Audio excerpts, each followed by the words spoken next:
Welcome back to Elevate Inspiration for Sunday School. This week we're going to be talking about feast with wisdom. Actually, I like this picture here because it kind of shows you a banquet there that is set aside. In this lesson, we're going to talk about two individuals. There's Lady Wisdom and Lady Folly. They're actually two evil opponents. Correction. They are actually two different opponents, whereas Lady Folly is an evil opponent to Lady Wisdom. So the two of them are have a side by side conflict here in Proverbs, and actually this is our last chapter in Proverbs. If you continue on after chapter 9, you'll see a comparison of these two individuals, and it's more like a small little quotes is given to you like nugget of information. But here we're going to notice how these two individuals are opponents. First, we start out with choices. Think about this. What choice do you like? Do you like a dog or a cat? Or do you like coffee or tea? Appetizer or desserts? Do you like to rise up early or stay up late? Do you like spring or autumn? Burger or salad?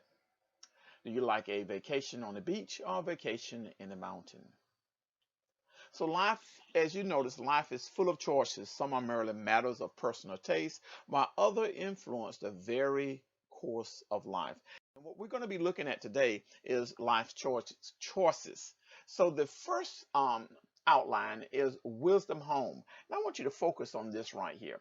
First, you see the preparation of Lady Wisdom. She built her house. It's hewed out by 7 pillars. Now that word 7 means complete.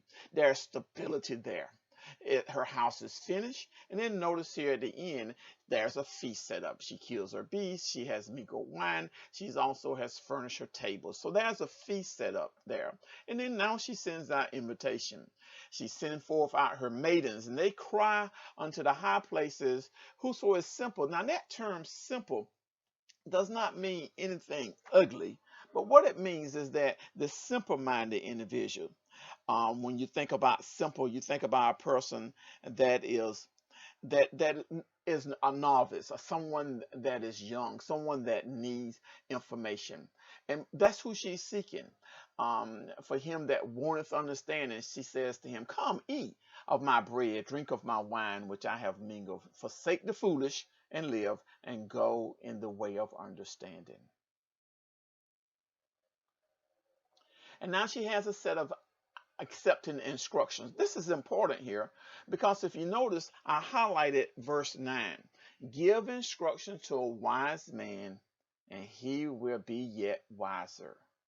Teach a just man, and he will increase in learning. So that is so different from a scorner, because a scorner hates to be rebuked. They don't want to understand. They don't want to learn. And then there's that word again, the fear of the Lord. When we talked about this, is the beginning of wisdom. So once you reverence the Lord, that's the beginning of wisdom. Now let's compare to folly. All right, verse 13. A foolish woman is clamorous. She is simple and knoweth nothing. Now that word clamorous is loud. She speaks, she's noisy. She speaks really loud because she's trying to get your attention. And notice her house, for she sitteth at the door of her house on the seat of the high places of the city. So just like the wisdom house is in a high place, it is a place of elevation. You can actually see it. It's a place of where, when you think about the high place, you think of the capital. You think of the in certain parts of our city, especially here in Lower Alabama. We have a courthouse that's in the county seat, or that city has accepted that. And then the temptation. She calls her passengers who go right on their way. Whoso is simple, Let them turn in hither, and as for him that wanteth understanding. She says to them, now like this, now highlight it, verse 17. Notice, stolen waters are sweet, bread eaten in secret is pleasant. So basically what she's saying here is that she doesn't even go out and work for her water. She doesn't work for her bread. She says stolen waters are sweet.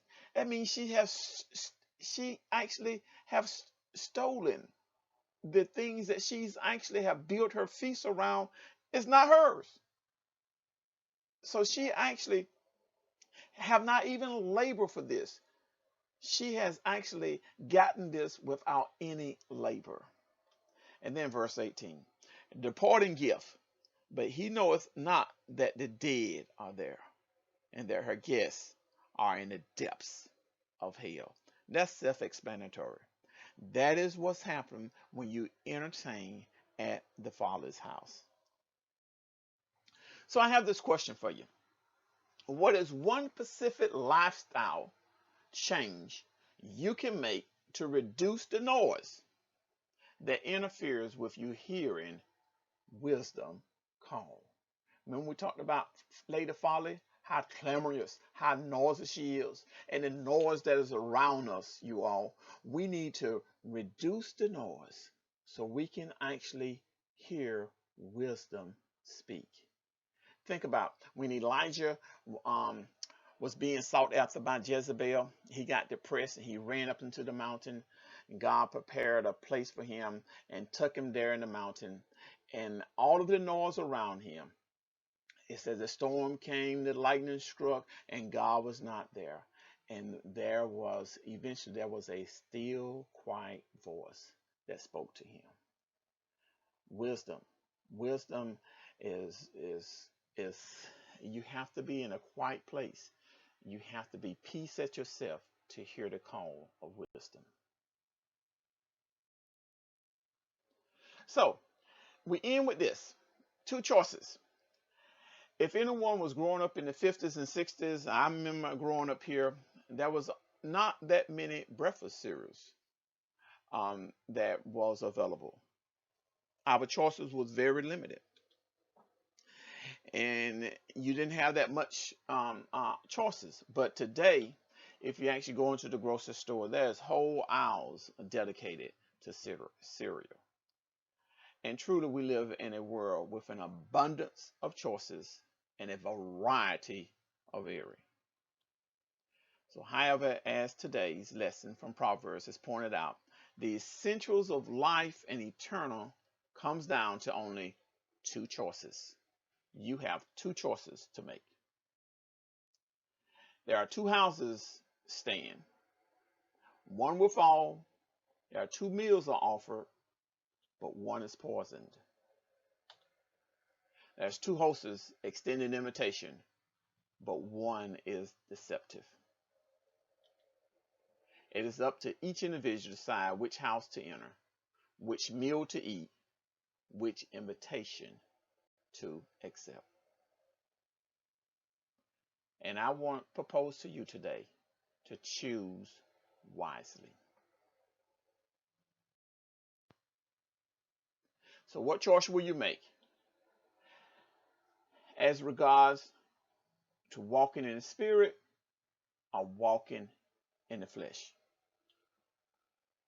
As to whether you seek wisdom for your life from the Bible or from the world,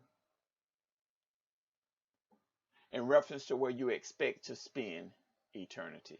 Only two choices. Don't think there's more than two, but only two choices that you have. And the thought to remember is the path of folly is not a lifestyle, it is a death style.